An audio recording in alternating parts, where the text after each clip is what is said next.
প্রেমময় শ্রী শ্রী ঠাকুর অনুকূলচন্দ্রের বাণী সর্বজনের কাছে পৌঁছে দেওয়ার এক বিনীত প্রয়াস। ঠাকুরের আলোচনা প্রসঙ্গ গ্রন্থসমূহ আমরা অডিও আকারে পরিবেশন করছি, যাতে প্রত্যেকে সহজেই শ্রবণ করে তার অমৃত রস পান করতে পারেন। আলোচনা প্রসঙ্গে দ্বিতীয় খণ্ড, চ্যাপ্টার 10, পার্ট 3, পৃষ্ঠা 103 থেকে 117, তারিখ 5ই পৌষ 1348, শনিবার, ইং 20/12/1941। ঠাকুরের আলোচনা প্রসঙ্গে দ্বিতীয় খণ্ডের 10 নম্বর অধ্যায়টি 1 ঘণ্টারও বেশি দীর্ঘ হওয়ায় দর্শকদের সুবিধার্থে ভিডিওটি 3টি পৃথক পর্বে প্রকাশ করা হয়েছে, পার্ট 1, পার্ট 2 এবং পার্ট 3 আকারে। প্রতিটি পর্বের লিঙ্ক ভিডিওর বর্ণনা ডিসক্রিপশনে সংযুক্ত রয়েছে। এরপর তামাক খেতে খেতে শ্রী শ্রী ঠাকুর বললেন, আমার বুকের মধ্যে এখনও কেমন করছে, ছেলেটা যদি ওখান থেকে পড়ে যেত। একটু পরে কেষ্টদা জিজ্ঞাসা করলেন, গীতায় আছে তেষাং জ্ঞানী নিত্যযুক্ত একভক্তি বিশিষ্যতে, কথাটার মানে কি? শ্রী শ্রী ঠাকুর, এক ভক্তি না হলে হবে না, 25 ঠাকুর করলেই মুশকিল। বহু নৈষ্ঠিক যারা, তাদের জীবনে কোনো সঙ্গতি থাকে না, তারা আস্তে আস্তে পাগলাটে হয়ে ওঠে। বহু নৈষ্ঠিক মানে মূলত তার কিছুতেই নিষ্ঠা নেই। নিষ্ঠা আছে রকমারি প্রবৃত্তি স্বার্থে, তাই আত্মনিয়ন্ত্রণ বলে জিনিসটা তাদের জীবনে ঘটে ওঠে না, ফলে অভিজ্ঞতা বা জ্ঞানের উন্মেষ হয় না। ভক্তি ছাড়া, একানুরক্তি ছাড়া জ্ঞান ফোটে না। একটা দাঁড়ায় দাঁড়িয়ে যে দুনিয়াটাকে দেখে, একের জন্য যে ভাবি, বলি, করি, তারই স্বার্থে স্বার্থান্বিত হই, তার বোধ ও ব্যক্তিত্বের মধ্যে একটা অন্যই সংহত বিন্যাস ফুটে ওঠে। কোটা কি এবং তাকে কেমন করে কিভাবে প্রিয় স্বার্থে সার্থক করে তোলা যায় সে সম্বন্ধে তার হুঁশ থাকে। আবার বিভিন্ন বস্তু ও বিষয়ের সঙ্গে সম্পর্ক কি, কেমনতর পারস্পরিক সমাবেশের ভিতর দিয়ে প্রত্যেকটাকে প্রত্যেকটার পরিপূরণী করে তোলা যায়, এতে গড়ে যাবতীয় যা কিছুকে কেমন করে প্রিয়ের পরিবেশের ও নিজের সত্তা সম্বর্ধনী করে তোলা যায়, অনুরাগ সমন্বিত বাস্তব চিন্তা ও কর্মের ভিতর দিয়ে ওই বোধ সে আয়ত্ত করে ফেলে। সে বোঝে, জানে সমগ্র সত্তা দিয়ে। ফলকথা তার চরিত্রটাই অমন হয়ে ওঠে। একেই বলি জ্ঞান। ভক্তি ছাড়া, এক ভক্তি ছাড়া এই জ্ঞানের দরজা খোলে না।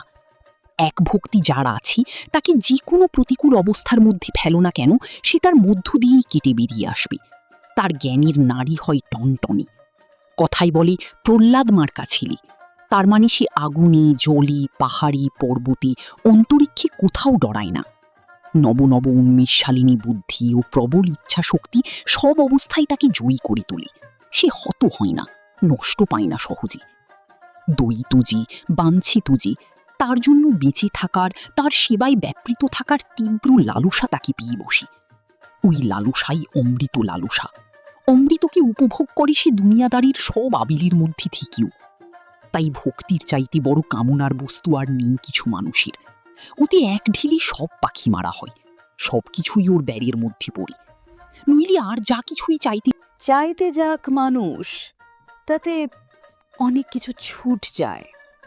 উপভোগ ও সার্থকতায় ঘাঁকতি থাকে মানুষের। কথা বলতে বলতে শ্রী শ্রী ঠাকুরের চোখ মুখ পুলকে, প্রহস্যে, প্রেরণায় স্ফীত হয়ে উঠেছে। স্নিগ্ধ মধুর জ্যোতির্ময় আভায় বিভাসিত হয়ে উঠেছে। সবার অন্তরে তার তীব্র অনুভূতিময় একটি কথা বারবার ফুট কাটছে। ভক্তির চাইতে বড় কামনার বস্তু আর নেই কিছু মানুষের। শ্রী শ্রী ঠাকুর আপন মনে বলে চলেছেন। আর অবতারে অবতারে যে তুলনা করে প্রভেদ দেখায়, একজনকে ছোট দেখিয়ে আর একজনকে বড় করে, এটা ভারী বিশ্রী। রামকৃষ্ণ ঠাকুরকে কেউ যদি দেখার মতো দেখে থাকে, তাহলে তার মধ্যে সে বুদ্ধ, যিশু, শ্রীকৃষ্ণ, মহম্মদ, চৈতন্য সবাইকে দেখেছে। তাদের জীবনের তাৎপর্য তার মধ্যেই খুঁজে পেয়েছে। আর সত্যিই তাই পাওয়া যায়, এছাড়া উপায়ও নেই। বর্তমান প্রেরিত যিনি, তার মধ্যে পূর্ববর্তন সবাই থরে থরে সাজান থাকেন। সবারই গ্লিমস তার মধ্য দিয়ে ঠিকরে বেরোয়। যার পূর্ববর্তন কারো প্রতি অনুরাগ আছে, এক ঝলক দেখেই সে টের পায়, এই আমার চিরযুগের চেনা মানুষ, চাওয়া মানুষ। অমনি সে তাকে আঁকড়ে ধরে। রামকৃষ্ণ ঠাকুরের ভক্ত যদি কেউ হয়, সে কি জ্যান্ত রামকৃষ্ণ ঠাকুরের ফ্ল্যাশেস দেখে বুঝবে না? খুব বোঝে। ছেলের ভেতর যেমন বাপকে দেখা যায়, বর্তমানের ভেতরও তেমন পূর্ববর্তনকে পাওয়া যায়। স্বপূর্বী সামপি গুরু কালী নানবচ্ছেদাত। বর্তমানকে দেখে শুনেও যে তাকে গ্রহণ করতে পারে না, বুঝতে হবে তার পূর্ববর্তনের কারো প্রতি টান নেই। অক্ষয়দা নিজের ক্ষেতের কপি, বেগুন, মূলো ইত্যাদি নিয়ে এসেছেন একটা ঝুড়িতে করে। শ্রী শ্রী ঠাকুর ঝুড়ি হাতে অক্ষয়দাকে দেখেই বালকের মতো খুশিতে আটখানা হয়ে উল্লাস ভরে বলে উঠলেন, কি মাল আনিছেন অক্ষয়দা? অক্ষয়দা তাড়াতাড়ি ঝুড়ি নামিয়ে প্রণাম করে বললেন, বাগানে কপি, বেগুন, মূলো টুলো হয়েছিল, তাই নিয়ে আইছি। শ্রী শ্রী ঠাকুর প্রীতি ভরে তরকারিগুলি দেখতে দেখতে বললেন, একেবারে গন্ধমাদন ঠেলে নিয়ে আইছেন, শালার অবাক কাণ্ড। যান বড় বউয়ের কাছে দিয়ে আসেন গে। এসব আপনি নিজে করেছেন? অক্ষয়দা, ছেলে মেয়ে, আমি, মিনুর মা সকলেই খাঁটি বাগানের পিছনে। শ্রী শ্রী ঠাকুর, সে খুব ভালো। এদের সংসারের সাশ্রয় হয়, শিক্ষাও হয়, শরীর মনও ভালো থাকে। কৃষি, গোপালন, ঢেঁকি, জাঁতা, তাঁত, ছোটখাটো কুটির শিল্প, ছোট্ট রকমের ল্যাবরেটরি, কিছু ভালো বই, খাদ্য লতাপাতার গুণাগুণ, স্বাস্থ্য ও অন্যান্য প্রয়োজনীয় তথ্য সম্বলিত কতগুলি ছবি, চার্ট, ম্যাপ, গ্লোব ইত্যাদি সব বাড়িতে রাখতে হয়। সমস্ত পরিবার শুদ্ধ অনুশীলনের উপর থাকতে হয়। তাহলে ছেলে পাশ করুক না করুক, ঘরোয়াভাবে এমনতর শিক্ষার ভিত্তিপত্তন হয়ে যায় যে তাকে কেউ রুখতে পারে না।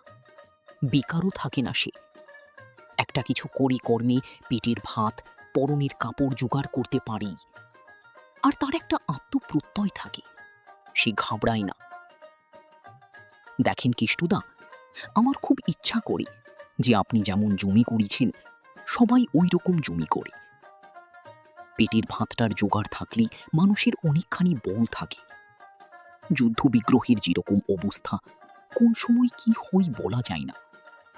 তাই নিজেদের খাদ্য খানার জন্য পরমুখাপেক্ষী না হতে হই এতটুকু ব্যবস্থা করে রাখা লাগে। এখন থেকে সবাইকে এই কথা বলতে থাকো, কেষ্টুদা। আচ্ছা। শ্রী শ্রী ঠাকুর তামাক খেয়ে পায়খানায় গেলেন। যাবার পথে ঘাটটা বেঁকিয়ে কেষ্টুদার দিকে চেয়ে মৃদু মৃদু হাসতে লাগলেন। সেই রহস্যমণ্ডিত নীরব হাসিতে বুক ভরে যায় আনন্দে। যেতে যেতে হঠাৎ সামনে একখানি পা ও পিছনে একখানি পা রেখে মাজাটি গুঁজে মোহন ভঙ্গিতে থমকে দাঁড়ালেন। তার দৈর্ঘ্য তখন যেন অনেকখানি কমে গেছে। ওইভাবে দাঁড়িয়ে 2-1 মিনিট কেষ্টদার সঙ্গে গোপনে কি যেন বললে। তারপর রিজু হয়ে থপথপ করে চুটি ফেলে বাঁধের ধারে পূব দক্ষিণ কোণে অস্তিকায়নী পায়খানায় গেলেন। পায়খানা থেকে এসে শ্রী শ্রী ঠাকুর মাতৃমন্দিরের বারান্দায় চৌকিতে বসলেন। ডক্টর কালিদাসীন আসতেই শ্রী শ্রী ঠাকুর জিজ্ঞাসা করলেন, কি রে, তোর রোগীপত্রের খবর ভালো তো? কালিদা, হ্যাঁ, এখন তেমন সিরিয়াস অবস্থা নয় কারো। তবে ঠাকুর, এখানে ডাক্তারি করা ভারী মুশকিল। পয়সা কড়ি পাবার প্রত্যাশা তো রাখি না, সে যাক, কিন্তু প্রেসক্রিপশন করলেই বলে পয়সা পাবো কোথা থেকে। আপনি একটু ঠাকুরকে বলে দেন। আপনাকে ওই জন্য বিরক্ত করতেও ভালো লাগে না। অনেক রোগী নিজেরাও ব্যবস্থা করতে পারে না, আবার আপনার কাছে যে নিজে বলবে তাও বলবে না, আমাকে চাপাচাপি করে। আমি তখন ফাঁপুড়ে পড়ে যাই, অথচ ওষুধ না খেলে তো আর রোগ সারবে না। শ্রী শ্রী ঠাকুর, নিজেও কিছু কিছু জোগাড় করে দেওয়া লাগে। কালিদা, সে বড় কঠিন ব্যাপার। চাইব কার কাছে? সবারই তো এরকম অবস্থা। আপনি চাইলে মানুষ যেমন করি হোক দেয়, কিন্তু আমরা চাইতে গেলে পাওয়া মুশকিল। আর ভিক্ষা করা আমার পছন্দও হয় না। শ্রী শ্রী ঠাকুর, দেবে না কেন? খুব দেবে, চেয়ে দেখলেই পারিস। আজ যদি তুমি কাউকে রুগ্ন অবস্থায় ওষুধপত্র দিয়ে সাহায্য করো, কাল তাকে দিয়েই তুমি আর একজনের জন্য করিয়ে নিতে পারবে। এইভাবে মানুষ যদি তোমার হাতে থাকি, তোমার ভাবনা কি? দায়িত্ব নিতে যত ভয় পাবে তত ছোট হয়ে থাকবে। ভগবান লাভ বা ব্রহ্মলাভ কিছুই সম্ভব নয় যদি মানুষ সুকেন্দ্রিক হয়ে বহুর জীবনে ব্যপ্ত হই না পড়ি। তিনি প্রেম স্বরূপ, তাকে যদি ভালোবাসো তার জগৎকে তুমি ঠেলে ফেলতে পারো না। তোমার পরিবেশের দায়িত্ব নেওয়া লাগবে তোমাকে, তাদের ব্যথাটা নিজের বলে বোধ করতে হবে। আর নিজের অভাব অসুবিধার প্রতিকার করতে যেমন উঠে পড়ে লাগো, অন্যের বেলায়ও সাধ্যমতো তেমনই করতে হবে। তুমি দরদি, সমব্যথী, মানুষের দুঃখ কষ্টে মুখে আহা উহু করো, কিন্তু বাস্তবে তার নিরাকরণের জন্য কিছু করো না বা তত্ত্বকথা শুনিয়ে ছেড়ে দাও। কিন্তু নিজের গায়ে একটু কাঁটার আঁচড় লাগলে অস্থির হয়ে ওঠো, তার মানে তোমার ঈশ্বরানুরাগও কপট। ধ্যান ধারণায় একজন মানুষ যতই দেখুক শুনুক না কেন, তাকে কিন্তু পূর্ণাঙ্গ অনুভূতি কয় না যদি তার চরিত্রে, চলনায়, কর্মদক্ষতায়, হৃদয়বত্তায় প্রতিফলিত হয়ে তার সত্তাকে ভাগবত করি না তোলে। আর মানুষের কাছে কারোর জন্য যে চাইতে পারো না, ওর মধ্যেও হীনত্ব বুদ্ধি আছে। সবাই তোমরা ভাই ভাই, দেওয়ানিওয়াই আপন বোধ বাড়ে। তুমি যা পার অন্যকে দিবি, আবার প্রয়োজন মতো অন্যের কাছ থেকে নিবি। এই সহযোগিতা ছাড়া কি মানুষ বাঁচি? আর প্রেসক্রিপশন করতে হয় সিম্পল অথচ অবর্থ। ওর জন্য মাথা খাটান লাগি, ধ্যান করা লাগি, ওর মধ্যে ইফিসিয়েন্সি। কি করস তুই? আমার তো এইরকম মনে হয়। কালিদা, আপনার কথাগুলি যুক্তির দিক দিয়ে ঠিকই মনে হয়, কিন্তু করা বড় কঠিন। শ্রী শ্রী ঠাকুর, কঠিন মনে করলেই কঠিন, করতে আরম্ভ করলেই সোজা। তাই বলে যে অসুবিধে নেই, কষ্ট নেই তা বলি না, তবে করতে করতেই আয়ত্তের মধ্যে আসে। কলকাতা থেকে একটি নূতন দাদা এসেছেন, সঙ্গীতার মেয়ে। মেয়েটি ভালো গাইতে জানে। তিনি শ্রী শ্রী ঠাকুরকে অনুরোধ করে বললেন, বাবা, আমার খুকির বড় ইচ্ছা যে আপনাকে একটু গান গিয়ে শোনায়, আপনি যদি দয়া করে শোনেন। শ্রী শ্রী ঠাকুর, আচ্ছা। তখন কিষ্টদার বাড়ি থেকে হারমোনিয়াম আনা হলো। মেয়েটি গানের উদ্যোগ করছে, এমন সময় শ্রী শ্রী ঠাকুর বললেন, বড় বউকে ডাক, সে গান শুনতে বড় ভালোবাসে। শ্রী শ্রী বড়মা এসে একপাশে দাঁড়ালেন। তুমি ওখানে দাঁড়িয়ে থাকলি কেন? আসো, আমার কাছে এসে এখানে বসো। এই বলে বালিশটা সরিয়ে তক্তপোষের ওপর বিছানায় জায়গা করে দিলেন। শ্রী শ্রী বড়মা সলজ্জভাবে বিছানার একপাশে এসে বসলেন, মাথায় ঘোমটা টানা, পরনে লাল চওড়া পাড়ওয়ালা শান্তিপুরী শাড়ি, হাতে শাঁখা ও চুড়ি। সদ্য স্নান করেছেন, কপালে ও সিঁথিতে জলজল করছে সিঁদুর। কার্নিশের ধার দিয়ে রোদের আভা এসে পড়েছে বিছানায়। উভয়ের উজ্জ্বল গৌরবর্ণ আরও উজ্জ্বলতর হয়ে উঠেছে সেই আভায়। শ্রী শ্রী ঠাকুরের চোখমুখ আনন্দদীপ্ত, স্নেহসিক্ত দৃষ্টিতে চারিদিকে চেয়ে চেয়ে দেখছেন। গান হবে তাতে তার অশেষ কৌতূহল। পাছে শ্রী শ্রী বড়মার বসতে অসুবিধা হয়, সেই জন্য তিনি সচেতন হয়ে পাটা গুটিয়ে বসেছেন। শ্রী শ্রী ঠাকুর ও শ্রী শ্রী বড়মাকে একত্র ওই রকম দেখবার সুযোগ খুব কমই হয়। সবাই তাদেরকে এক আসনে উপবিষ্ট দেখে খুব খুশি, আশ মিটিয়ে দেখছেন তাদের। আস্তে আস্তে বেশ ভিড় জমে গেছে। মেয়েটি গাইছে, চিন্তয় মম মানুষ হরি, চিদ্ঘন নিরঞ্জন। শ্রী শ্রী ঠাকুর উদাস দৃষ্টিতে দূর আকাশের পানে চেয়ে আছেন। এরপর আর একটা গান হল, রবীন্দ্রনাথের গান, মন একলা চল, একলা চল, একলা চল রে। গানের পর শ্রী শ্রী ঠাকুর সপ্রশংস দৃষ্টিতে বললেন, খুব ভালো। এইবার গানের আসর ভঙ্গ হল। গানের শেষে অনেকে প্রস্থান করলেন। শ্রী শ্রী ঠাকুর একবার তামাক খেয়ে খেপুদার বারান্দায় এসে বসলেন, হাতলওয়ালা একটা বেঞ্চিতে। খেপুদার সঙ্গে নানা বিষয়ে কথাবার্তা বললেন। এর মধ্যে ডাক এসে গেল। ভবানীদা, সাহা চিঠি নিয়ে আসলেন। ভবানীদা এক এক করে কতগুলি চিঠি হাতে তুলে দিলেন। খামের চিঠিগুলির মুখ কেটে দিলেন। শ্রী শ্রী ঠাকুর সেগুলি পড়ে নির্দেশ দিয়ে দিলেন কোথায় কি লিখতে হবে। পরে হাত ধুয়ে ফেললেন। একটা কুকুর এসে বসেছে বাবলা গাছতলায়, শ্রী শ্রী ঠাকুরের দিকে মুখ করে। শ্রী শ্রী ঠাকুরও স্নেহ ভরে তার দিকে তাকিয়ে আছেন। কুকুরটার আমার ওপর কেমন একটা টান আছে। আমি যেখানে থাকি ঘুরে ঘুরেও সেখানে হাজির হয়। আমার দিকে কেমন করুণভাবে চেয়ে থাকে, আমাকে কি যেন বলতে চায়। এই বলে শ্রী শ্রী ঠাকুর উপস্থিত সবার দিকে চেয়ে একটু হাসলেন। কালিদাসীমা হয়তো আর জীবনে ভক্ত ছিল। শ্রী শ্রী ঠাকুর, জন্মান্তরের খবর যদি আমরা নাও জানি, এটা খুব ঠিক যে এই জীবনে যার টান যেমন তার গতিও হবে তেমন। এরপর হরিপদদা শ্রী শ্রী ঠাকুরকে তেল মাখিয়ে দিলেন। শ্রী শ্রী ঠাকুর বাঁধের ধারে পশ্চিম দক্ষিণ কোণে কলের কাছে একটি ভরা চৌবাচ্চায় নেমে 5টি ডুব দিয়ে স্নান করলেন। তারপর গাটা মুছলেন। আহারান্তে শ্রী শ্রী ঠাকুর মাতৃমন্দিরের ঘরের মধ্যে বিশ্রাম নিতে এসেছেন। হরিপদদা তার মাথা আঁচড়ে দিলেন। মায়েদের মধ্যে অনেকে এসেছেন। শ্রী শ্রী ঠাকুর তাদের সঙ্গে ঘরোয়া গল্প শুরু করে দিলেন। শ্রী শ্রী ঠাকুর সুশীলাদিকে জিজ্ঞাসা করলেন, তুই কি রাঁধেছিস সুশীলা?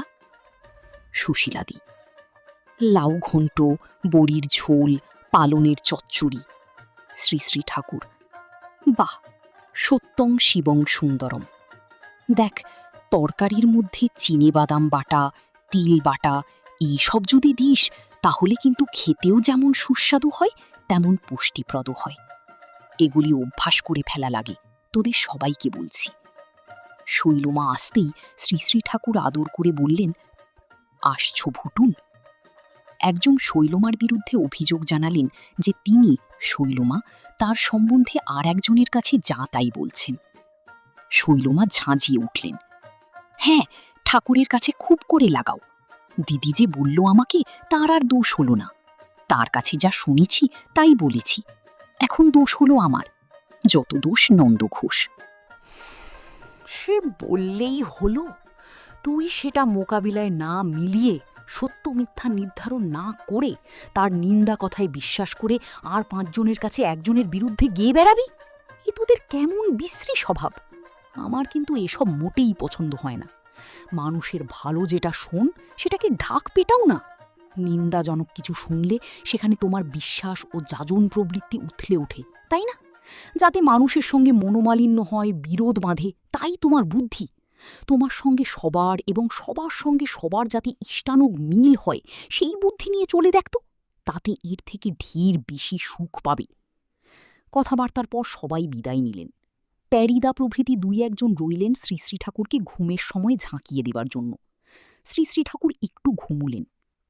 শ্রী শ্রী ঠাকুর বিকালে মাতৃমন্দিরের পিছন দিকে বকুল গাছতলায় একটা হাতলওয়ালা বেঞ্চিতে এসে বসেছেন। কাছে রয়েছে গাড়ু, গামছা, তামাক, টিকে, হুকো, গড়গড়া, কলকি, পিকদানি, জলের ঘুঁটি, সুপারির কৌটা ও দাঁতখোটা। শ্রী শ্রী ঠাকুর বেঞ্চের ওপর পা ছড়িয়ে দিয়ে পশ্চিমাস্য হয়ে হাতলের ওপর বাম হাতখানি রেখে মনোরম ভঙ্গিতে আরামে বসেছেন। পায়ের ওপর রোদ এসে পড়েছে। শীতের দিনে বেশ আমেজ বোধ করছেন।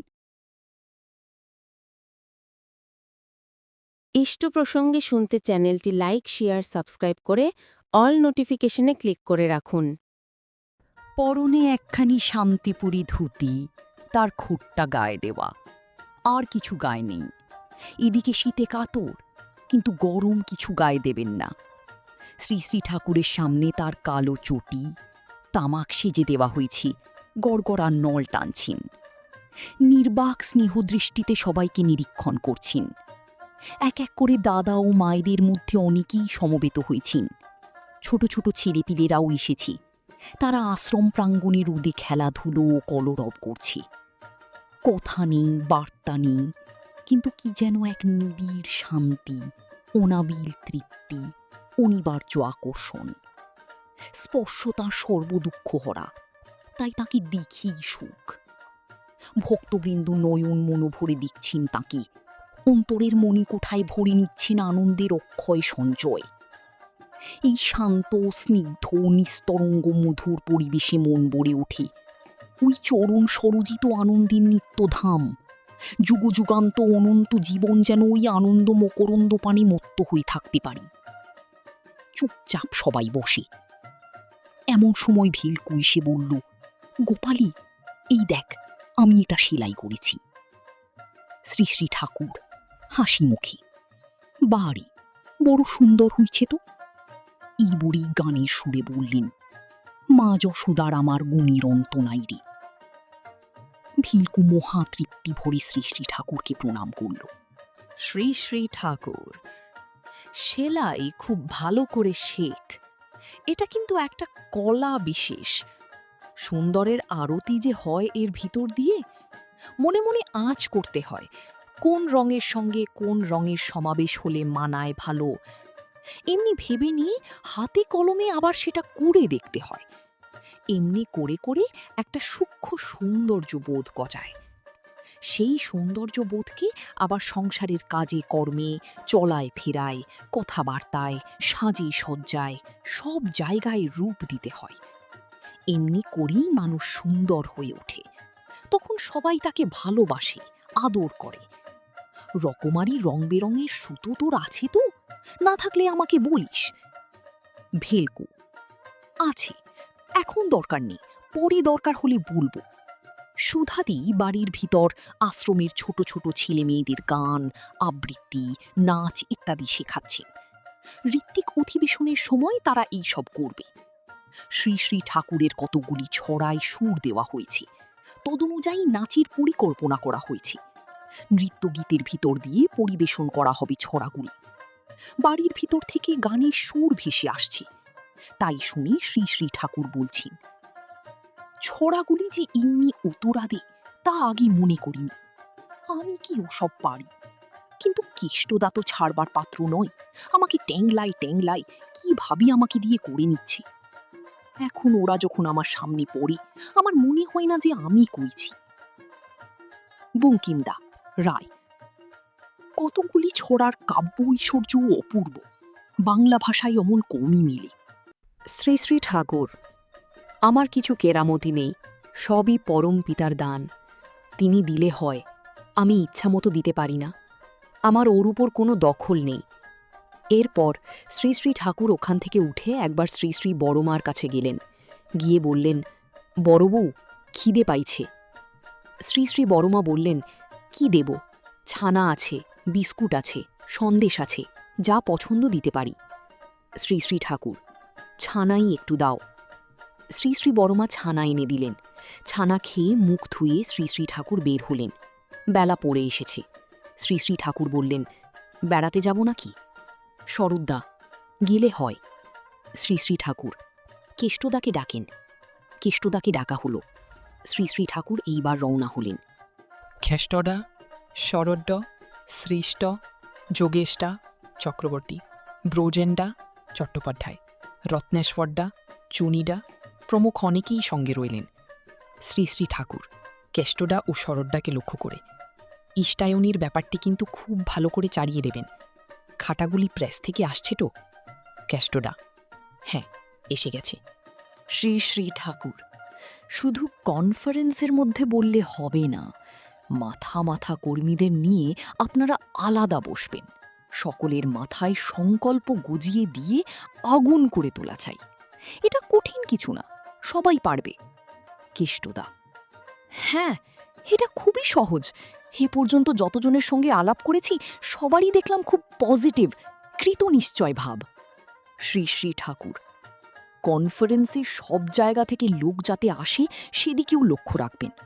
প্রোগ্রাম যেমন পাঠাবেন, সঙ্গে সঙ্গে বিশিষ্টদের কাছে চিঠিপত্রও দেবেন। এক একজনের কাছে ২-৩খানা করে চিঠি গেলে ভালো হয়। আপনি লিখবেন, শরদ্দা লিখবে, প্রফুল্ল লিখবে, তাতে জোর হবে। এখান থেকে কেউ বাইরে গেলে তাকেও বলে দেবেন, সে যাতে মুখে মুখে সকলকে বলে। মোটোপর যত রকমভাবে যা করা যায় তার কোনোটা বাদ রাখবেন না। কেষ্টদা, আচ্ছা। শ্রী শ্রী ঠাকুর, দেখেন, আমার যেন কেমন নেশার মতো হয়। যেটা করব বলে মনে করি সব দিক দেখি শুনি, তার আট খাট অন্থি সন্ধি সবটা ঠিক করে হাতে কলমে করে সিদ্ধিতে এসে না দাঁড়াতে পারলে আমি যেন স্বস্তি পাই না। ওই ধ্যান আমার মাথায় লেগেই থাকে। এইভাবেই মানুষ সিদ্ধার্থ হয়। আপনারাও যদি ওই রকম করে লাগেন, দেখবেন এক একজন কত বড় সিদ্ধার্থ হয়ে উঠবে। শ্রী শ্রী ঠাকুর আস্তে আস্তে হাঁটছেন। মাঝে মাঝে আবার থমকে দাঁড়িয়ে পিছন ফিরে খানিকটা বলছেন। সহজভাবে কথা বলছেন, কিন্তু তার মধ্যে একটা তীব্র বেগ আছে যা বুকের মধ্যে তীরের মতো গিয়ে বেঁধে। আবার বলছেন, কৃতি হতে যে হাতি ঘোড়া কিছু লাগে তা নয়। প্রথম কথা, করণীয় সম্বন্ধে ক্লিয়ার কনসেপশন, স্পষ্ট ধারণা চাই। কি করব, কেমন করে করব, এর অন্তরায় কি কি আসতে পারে, সেগুলিকে নিয়ন্ত্রণ করব কেমনভাবে, কাজটা উদযাপন করতে কি কি প্রয়োজন, তা কোথা থেকে, কার কাছ থেকে কিভাবে জোগাড় করব, কার কার সহযোগিতা আমার প্রয়োজন হবে, তার মধ্যে কে কে আমার আয়ত্তের মধ্যে আছে, কে নেই, তাকে সরাসরি ধরব না আর কাউকে দিয়ে ধরলে সুবিধা হবে, কাজ হাসিল করতে গেলে কোন কোন স্টেপ, পর্যায়ের মধ্য দিয়ে অগ্রসর হতে হবে, তার জন্য পূর্বাহ্নে প্রস্তুত হতে হবে কতখানি, কেমন করে, একটা দিককার চেষ্টা যদি নিষ্ফল হয় তখন কি করতে হবে, ইত্যাদি বিষয়ে গভীরভাবে লাগাজোড়া চিন্তা করে একটা সর্বাঙ্গপুষ্ট ছবি মাথায় এঁকে নিতে হবে। আর সেই চিন্তা অনুযায়ী বাস্তবে লেগে যেতে হবে। এইভাবে চললে কৃতকার্যতা অনিবার্য হয়ে ওঠে। যারাই কৃতি হয় তারাই এইভাবে হয়। তবে মানুষের যদি কোনো প্রীতিকেন্দ্র না থাকে এবং তার করাগুলি যদি তৎপৃত্যর্থে না হয়, তবে দুনিয়ার নানা আকর্ষণ এবং প্রবৃত্তির রকমারি বিক্ষেপ ও বিক্ষোভ তার ওই চিন্তা ও চেষ্টাধারা হতে তাকে ছিনিয়ে নিয়ে যায়। আর চিন্তা ও চেষ্টায় ক্রমাগতি ও সঙ্গতি না থাকায় সে সফল হতে পারে না। তখন সে ভাগ্যের দোষ দেয়। কিন্তু ওই ভাগ্য যে সে নিজের ভজনা দিয়েই সৃষ্টি করেছে তা আর বোঝে না। হাঁটতে হাঁটতে শ্রী শ্রী ঠাকুর কারখানার কাছাকাছি এসেছেন। কারখানায় তখন সুধীর দাস প্রভৃতি কাজ করছেন। শ্রী শ্রী ঠাকুর কারখানায় ঢুকে ঘুরে ঘুরে কাজকর্ম দেখলেন। কাজকর্ম সম্বন্ধে প্রয়োজনীয় নির্দেশ দিলেন। একটা নূতন ধরনের ল্যাম্প তৈরি করতে বললেন। সুধীরদা শ্রী শ্রী ঠাকুর কথা ভালো করে বুঝতে পারছিলেন না। শ্রী শ্রী ঠাকুর তখন বললেন, কাগজ পেন্সিল দিত দেখি। কাগজ পেন্সিল দেবার পর সুধীরদাকে কাছে ডেকে একটা ডায়াগ্রাম এঁকে দেখিয়ে দিলেন, কি করতে হবে, কেমন ভাবে করতে হবে। এইবার বুঝলি তো? হাসি মুখে জিজ্ঞাসা করলেন শ্রী শ্রী ঠাকুর। সুধীরদাও খুশি হয়ে বললেন, হ্যাঁ। ঘুরতে ঘুরতে একটা জায়গায় এসে বললেন, এই মেশিনটায় কতদিন হাত দিস না, এটায় মরচে পড়ে যাচ্ছে। মাঝে মাঝে সবগুলি নাড়াচাড়া করতে হয়, তিল টিল দিতে হয়। মানুষ, গরু, মেশিন যার কাছে থেকেই কাজ পেতে চাও তাকেই যত্ন করতে হয়, সুস্থ রাখতে হয়। শ্রী শ্রী ঠাকুর ওখানে একটু বসলেন, বসে তামাক খেলেন। তারপর বেরিয়ে কেমিক্যাল ও বিশ্ববিজ্ঞানের পাশ দিয়ে সদর রাস্তায় এসে পড়লেন। তখন সূর্য ডুবে গেছে। আলো ছায়ার মিলিত ম্লান আলোকে ধূসর আভা ধারণ করেছে পল্লী প্রকৃতি। ডোবার পাশে বাঁশঝাড়ে কতগুলি পাখি একটানা কিচিরমিচির করছে। একটা বাছুর ঊর্ধ্বশ্বাসে বাড়ির দিকে ছুটছে। তাই দেখে শ্রী শ্রী ঠাকুর বলছেন, মানুষ, গরু, জীবজন্তু সবাই বাঁচে ভালোবাসার টানে। বাছুরটাও দেখেন মার টানে, ঘরের টানে কেমন করে ছুটছে। আর কোনো কথাবার্তা নেই। শ্রী শ্রী ঠাকুর এইবার বেশ দ্রুত হাঁটছেন। শ্রী শ্রী ঠাকুর বড়দার বাড়ির সামনে এসে দাঁড়িয়ে জিজ্ঞাসা করলেন, বড় খোকা, কেমন আছিস রে? বড়দা ব্যস্ত সমস্ত হয়ে বাইরে এসে বললেন, ভালো। এরপর শ্রী শ্রী ঠাকুর সোজা এসে বাঁধের ধারে তাসুতে বসলেন। মাতৃমন্দিরের দোতলায় তখন আশ্রমের মেয়েরা শঙ্খ, ঘণ্টা, কাঁসুর বাজিয়ে সান্ধ্য স্তোত্রাদি পাঠ করছে। বিভিন্ন বাড়ি থেকে বিনতির সুর ভেসে আসছে। শ্রী শ্রী ঠাকুর কিছু সময় নীরব থাকলেন। খানিকটা বাদে অমূল্যদা চক্রবর্তী বলে একজন উকিল আসলেন শ্রী শ্রী ঠাকুরের সঙ্গে কথাবার্তা বলতে। তিনি কথা প্রসঙ্গে বললেন, ঠাকুর, আপনি আমাকে ঋত্বিকের পাঞ্জা দিয়েছেন, কিন্তু ওকালতি ও ঋত্বিকতা একেবারেই পরস্পর বিরুদ্ধ। আমার এই ওকালতি আর ভালো লাগে না, কিন্তু সংসারের জন্য না করেও পারি না।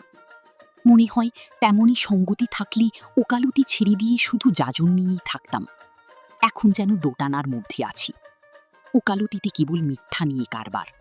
শ্রী শ্রী ঠাকুর, ব্রাহ্মণের ছেলে তুমি, তুমি শুধু যাজন নিয়ে থাকো সে তো খুব ভালো কথা।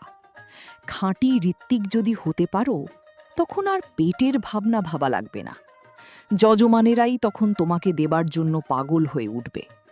তুমি দয়া করে গ্রহণ করলে তারা বর্তে যাবে। সেদিক দিয়ে শুধু ঋত্বিকতার কাজ নিয়ে থাকো, তাতে আমার কোনো আপত্তি নেই। তবে তুমি যে বলছো ঋত্বিকতা ও ওকালতি পরস্পর বিরুদ্ধ, ওখানে আমি একমত নই। সত্যং ভূত হিতং প্রক্তং ন যথার্থাভিভাষণং। যে কথায় লোকের মঙ্গল হয়, মানুষ বিপদ থেকে ত্রাণ পায়, তা সত্য বই আর কিছু নয়। উকিলের কাজও তো তাই, বিপন্নকে রক্ষা করাই তার কাজ। অমূল্যদা, ধরুন একজন খুনি যদি আমার আশ্রয় নেয়, আর আমি যদি তাকে আমার বুদ্ধির জোরে খালাস করে আনি, তাতে করে তাকে তো খুনের ব্যাপারে আরও উৎসাহিত করে তোলা হবে। তাই বিপদ থেকে ত্রাণ করাই কি সব ক্ষেত্রে মঙ্গলপ্রদ? বরং শাস্তি পেলে সে শোধরাতে পারি। শ্রী শ্রী ঠাকুর, ধর তুমি যদি সেই খুনি হও, তাহলে তুমি কি চাও? তুমি কি উদ্ধার পেতে চাও না? যতদিন তোমার প্রাণে ব্যথাবোধ আছে, ততদিন আরতির ত্রাণ তোমার ধর্ম। কেউ যখন আর্ত, তখন যদি তুমি বাস্তবভাবে তার প্রতি সহানুভূতি সম্পন্ন হও এবং অপকর্ম থেকে সে যাতে প্রতিনিবৃত্ত হয়, অনুতাপ, অনুশোচনা ও দরদবোধ জাগিয়ে সেইভাবে তাকে অনুপ্রাণিত করে তোলো, সতে উদ্বুদ্ধ করে, এবং সঙ্গে সঙ্গে যদি তার বিপদ মুক্তির ব্যবস্থা করো, তাহলে তার ভিতর দিয়েই বরং তার পরিবর্তনের সম্ভাবনা থাকে। কেউ অপরাধ করেছে বলে তার প্রতি যদি নিষ্ঠুর হও, সে যদি দুনিয়ায় কোথাও আশ্রয় না পায়, এক নিদয় কারাগারের আশ্রয় ছাড়া, তুমি কি মনে করো সে সেখান থেকে সমাজ হিতৈষণার সাধু প্রেরণা নিয়ে বের হবে? সে কি সমাজের পক্ষে আরও ক্ষতিকর হয়ে দাঁড়াবে না? এক প্রাণদণ্ডের বিধান করে হয়তো তার হাত থেকে বাঁচাতে পারো সমাজকে, কিন্তু তার মধ্যে তো কোনো কৃতিত্ব নেই। হিংস্র পশু জগতেও তো এমনতর সুবিচারের নমুনা হামেশাই দেখতে পাওয়া যায়। তোমরা তো শিক্ষা সভ্যতার গর্ব করে থাকো। অবশ্য সংশোধনী শাস্তির প্রয়োজন নেই এ কথা আমি বলি না। এ তো গেল এদিককার কথা। আর শুধু অপরাধী যে উকিলের আশ্রয় নেয় তা তো নয়। অত্যাচারিত, উৎপীড়িত ও বঞ্চিত হয়েও তো মানুষ আসে। তাদের বাঁচানো তো ধর্ম। তাই মক্কেল যে যেমনই হোক, তারও সমাজের মঙ্গলের দিকে চেয়ে যে ক্ষেত্রে যেমন বিহিত তাই করতে হবে।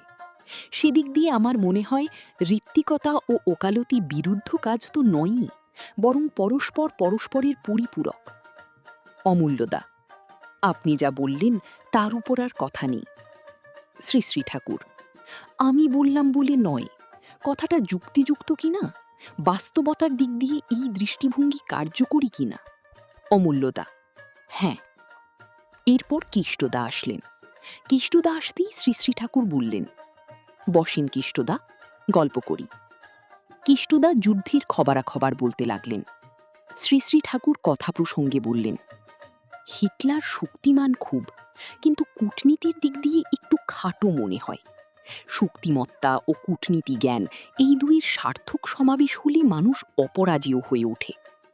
কিষ্টদা, যাজনির বেলায়ও এই কথা খাটে। সেখানে শক্তিমত্তা মানে হবে চরিত্রবল ও বোধ সম্পদ। শ্রী শ্রী ঠাকুর, আসল কথা কি জানেন? আসল কথা ওই ভালোবাসা। অতি সব গজিয়ে ওঠে। আমরা থাকি প্রবৃত্তি রঙ্গিল হয়ে, আমাদের ক্ষুদ্র জগতেই আমরা ঘুরপাক খাই। নিজে ছাড়া অন্য কেউ যদি আমাদের সত্যিকার স্বার্থ হয়, কারো প্রতি যদি তার জন্য টান হয়, তবে মনে সেই রং ধরে। নিয়ন্ত্রিত বৃত্তি কোনো মানুষের প্রতি যদি তার জন্য টান হয়, তবে আমাদের প্রবৃত্তিগুলি অ্যাডজাস্টেড, নিয়ন্ত্রিত হয়ে লুমিনাস গ্লো, প্রজ্জ্বল বিভা ছড়াতে থাকে। সিনসিয়ারলি, একনিষ্ঠভাবে ভালোবাসতে যে জানে, সে তড়ে যায়। বিশ্বমঙ্গল চিন্তামণিকে ভালোবাসতে গিয়ে নিজেকে ভুলল, ভালোবাসা জিনিসটা বুঝল। তাই চিন্তামণির এক কথাতেই তার জীবন ঘুরে গেল। তখন তার সংস্পর্শে আবার কত লোক ভক্তিরসে আপ্লুত হয়ে উঠল। ভক্তি ভালোবাসাময় মানুষের জীবনটাই যাজন। ভাবভক্তির অধিকারী যে, বাস্তব সক্রিয়তাই বাঞ্ছিতকে নিয়েই অহরহ ব্যাপৃত যে, তাকে নিয়েই যে মাতাল, এমন লোক দেখাও পুণ্য, তাতে অন্তরে ভক্তির উন্মেষ হয়। তাই প্রকৃত ভক্তই হয় যাজন জৈত্র, অমনতর ভক্তকেই বলা যায় সাধু। তাই সাধু সঙ্গের গুণ শাস্ত্রে অত করে লেখা আছে। ললিত মধুর ভঙ্গিতে বলছেন শ্রী শ্রী ঠাকুর, তার চোখে মুখে করুণা ও প্রীতির প্লাবন। কেষ্টদা, অব্যক্তং ব্যক্তিমাপন্নং মন্যন্তে মামবুদ্ধয় পরং ভাবমজানন্ত মমাব্যয়ম অনুত্তমম। এর মানে কি? শ্রী শ্রী ঠাকুর, তিনি নরবিগ্রহ ধারণ করেও যা তাই আছেন, তার মধ্যে সবখানি সংহত হয়ে আছে, কিছুই খতম হয়নি। ব্যক্ত অব্যক্ত উভয় সীমা অতিক্রম করে তিনি আছেন। ব্যক্তিত্বে ব্যক্ত হয়েছেন বলে তার অব্যক্ত স্বরূপ মুছে যায়নি। নির্বুদ্ধিরা এইটুকু না বুঝে তাকে চেতনাহারা সাধারণ ব্যক্তি বলেই মনে করে। এরপর কেষ্টদা বিদায় নিলেন। শ্রী শ্রী ঠাকুর কালিদাসীমাকে বললেন, বড়বউয়ের কাছ থেকে খোঁজ নিয়ে আয় তো, আজ কি ব্যবস্থা। কালিদাসীমা শুনে এসে খবর দিলেন, মুগের ডালের মধ্যে কফি, কলাইশুঁটি এইসব দিয়ে ঘন করে রান্না করা হয়েছে, আর হয়েছে একটা পাতলা ঝোল। শ্রী শ্রী ঠাকুর, মুগের ডালে কফি দিয়ে ভালো করে রান্না করলে মুড়ি ঘন্টুর মতো লাগে। প্রফুল্লকে লক্ষ্য করি, তুই রুই মাছের মুড়ি ঘন্টু খাইছিস? প্রফুল্ল, হ্যাঁ। শ্রী শ্রী ঠাকুর, কেমন লাগে? প্রফুল্ল, খুব ভালো। শ্রী শ্রী ঠাকুর, যতীন আচার্যি কাঁঠাল রাঁধত এমন করে যে তার কাছে মাংস কোথায় লাগে। যারা মাছ মাংস খায় তারাও সেই কাঁঠালের তরকারি পেলে আর কিছু চাইত না। শৈলমা এসে বাইরে দাঁড়াতেই শ্রী শ্রী ঠাকুর পট করে তার মুখে টর্চ ফেললেন। শৈলমা চোখ বন্ধ করে হাসতে লাগলেন। শ্রী শ্রী ঠাকুর, কালো হলেও সুন্দরী আছে, কি বলিস সুরমা? সুরমামা, আপনার কাছে তো সবাই সুন্দর। আমাদের সবাইকে আপনি নিজের ছেলে মেয়ের মতো দেখেন, তাই আপনার চোখে সুন্দর বই কি। শ্রী শ্রী ঠাকুর, কুমোরখালির মাকে দেখছি না কাল থেকে, তার শরীর ভালো তো? শ্রী শ্রী ঠাকুর, মার খুব সর্দি, ওষুধ টষুধ দিচ্ছিস তো? বুড়ো মানুষ, খুব সাবধানে রাখিস। সুরমামা, ওষুধ দেওয়া হয়েছে, কালকের থেকে আজ একটু কম। একটু বাদে সুরমামা বললেন, আমার একটু প্রাইভেট আছে। শ্রী শ্রী ঠাকুর রহস্য করে বললেন, হটিও প্রাইভেট? যারা উপস্থিত ছিলেন হাসতে হাসতে সরে গেলেন। সুরমামা অনেক সময় ধরে তার কথা বললেন। শ্রী শ্রী ঠাকুর আগ্রহ সহকারে শুনে যা বলবার বলে দিলেন। এর একটু পরে শ্রী শ্রী ঠাকুর খাওয়া দাওয়া করে শুয়ে পড়লেন। নিচের ডেসক্রিপশনে ঠাকুরের প্রতিটি গ্রন্থের ছোট ছোট অডিও ভিডিও ধারাবাহিকভাবে সংযোজিত হয়েছে ও নিয়মিত প্রকাশিত হচ্ছে।